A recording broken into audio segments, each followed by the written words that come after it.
Today I'm going to show you how to pair a new VCI dongle to your YOUCANIC scanner. Occasionally these dongles can break just from regular use, and so you'll have to replace them at some point. What you're going to want to do first is go to the second page of the home screen and select VCI Manager. From there, you're going to select Unbind a VCI dongle, and a pop-up is going to appear asking you if you are sure you want to unbind. You're just going to hit OK. Once the old VCI has been unpaired successfully, you're going to see a screen like this. What you want to do next is connect your new VCI to your scanner, and then pairing will begin.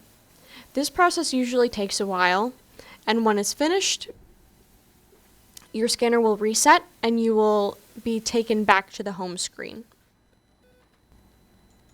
After your scanner has reset, you'll see a screen like this. You can just go ahead and click Agree, and then it will ask you to register with your new VCI. Once you've registered, the first thing you want to do is go to the Updates tab on the second page of the home screen and scan for updates and update all. Afterwards, you can go over to Diagnostics and check for all vehicle makes and models. You want to make sure that they're all in there. If there are any that you're missing, run updates again and then restart your scanner and check again.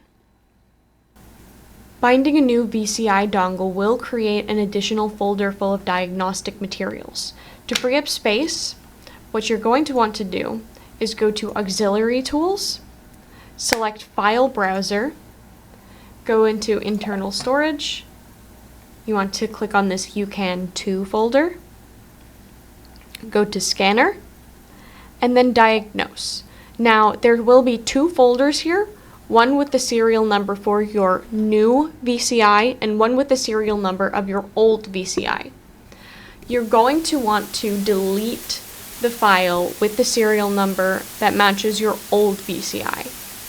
And then you're all done. If you ever need help or run into any trouble during this process, feel free to email us at support@youcanic.com. We're always happy to help.